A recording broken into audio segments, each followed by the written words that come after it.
Welcome back to Cooking with Ash, Coco, and Rio.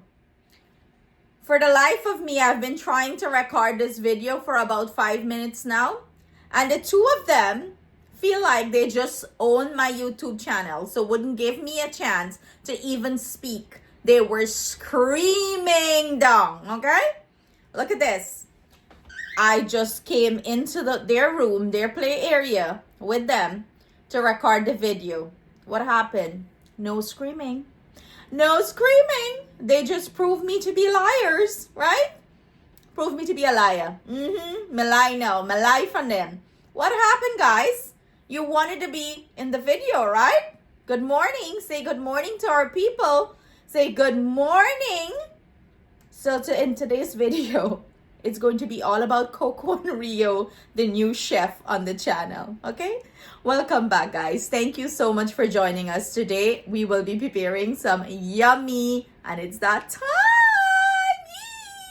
time for hot cross buns. So we will be preparing some hot cross buns, and throughout in the video, y'all will hear y'all two chef screaming in the background, Coco and Rio, because when mommy's here with them, look at them playing innocent. Ain't nobody making a peek. Okay? Not even a sound.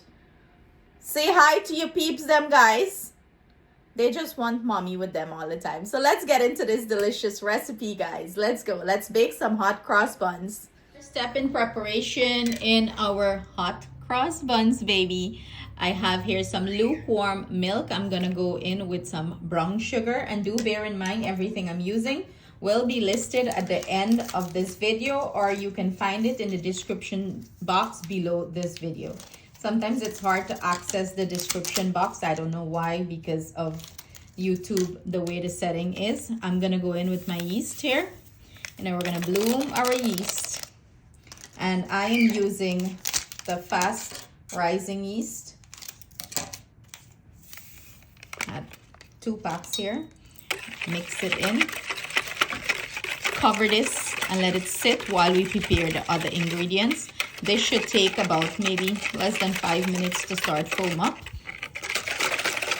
You want to dissolve the sugar in here.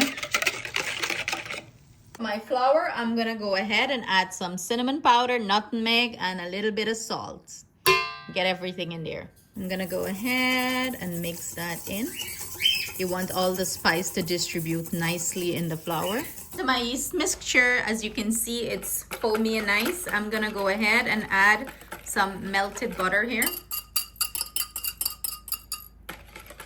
Mix that in well. Now I'm gonna go in with fruit puree. You can chop up raisin, cherries, whatever you like. I am using fruit that I soak for my black cake, you know, my holiday cake. I have like cherries, raisin, prune, a bunch of fruit soak here, and I puree it. So I'm using like a cup or so. You want to mix this in here well. So this is going to be our liquid, and then we're going to add it to our flour. I'm going to proceed to add my wet ingredients here and start mixing this in. You can do this with your hand, but I choose the mixer. Of course, I got to turn the power outlet on. As you can see, our dough is coming together nicely. You don't want this to be too sticky or too stiff. You wanted that nice consistency. And I'm going to mix this for about 5 minutes until everything is nice and smooth. Then we're going to proceed to the next step. This is what our dough is looking like. Nice and smooth, and that bounce back texture. That's what you're looking for. What I'm going to go ahead and do, I'm going to go ahead and put cling wrap over this and let it sit and poof for about an hour and a half, because it's cold here in Connecticut, until it's double in size. For you, it may poof faster, but you see how nice the mixer clean up the bowl? Oh my God, my great-grandma would be so happy. My great-grandma would say this mixer here is a good thing. You say we clean up the bowl. That's what you want. Nice and smooth. The dough is not sticky at all. That's the consistency you're looking for. So our dough poofed up nicely, double in size. The punch, we're gonna punch this down and proceed to make some dough balls. Look at that. I roll it out in a log. I'm gonna cut out a piece of it. This is to make the cross to put on top. And then I'm gonna try to get like 12 out of this. and I'm gonna, you know, make sure they're the same size because you don't want them too small or too big. So when they bake evenly. You want them all at the same size. So we're gonna try to get a dozen out of this. So to roll your dough ball out, you just take it and, you know, bring the ends into the middle and make it nice and round and smooth. Pinch in the dough like so, nice and smooth. We're gonna proceed to do this with all the rest of them. You want nice, smooth, round dough ball. And look at the beautiful rich color that is got from the pureed fruit. Nice and smooth. So what I'm gonna go ahead and do, the piece dough that I saved, I'm gonna go ahead and roll this out. This is to make the crust on top of our cross buns. I'm gonna roll it out and I'm gonna cut strips and use it to cross the buns. You could do a flour paste too if you would like, or you could do, you could snip the top of the buns to make a cross. But I like this way because it looks so uniform and nice. So I'm gonna keep rolling this out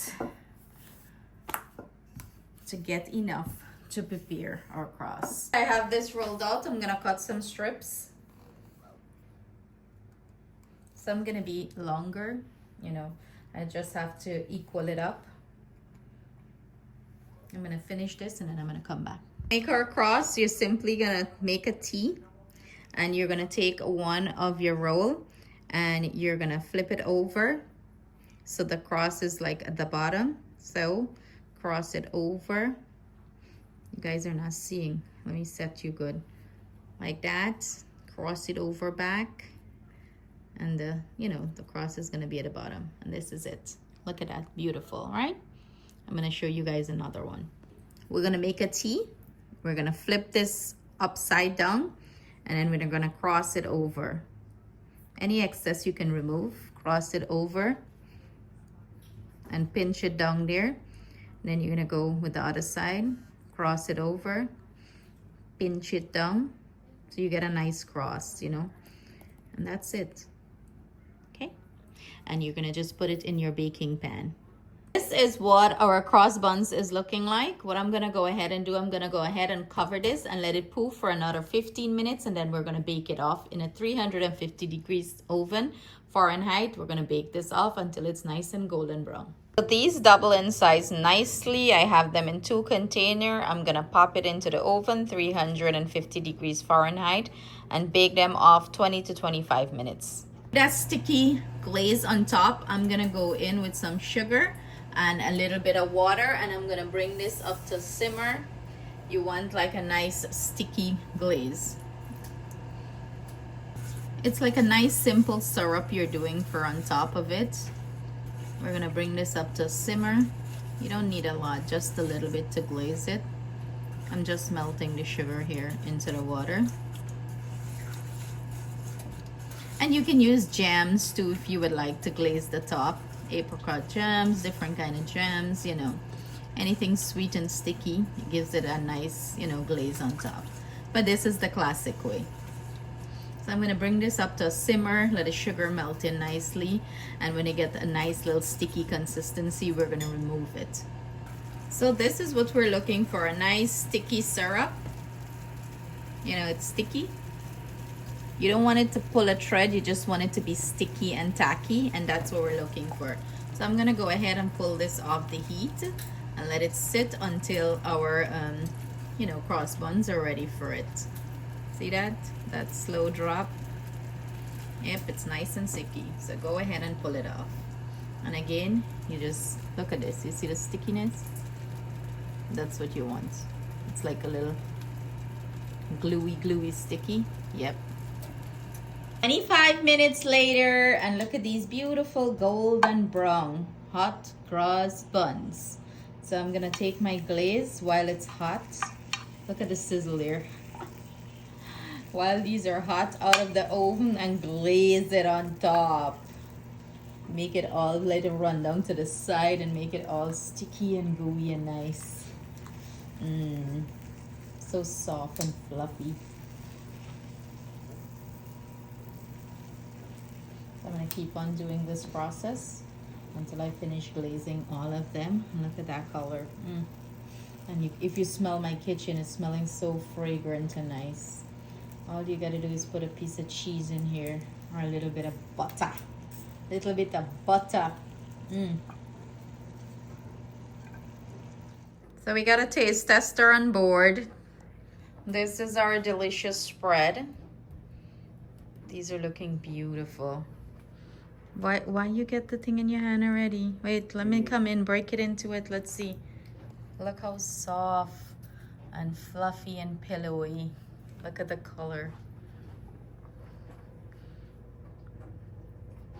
Make a mess. Let me beat you.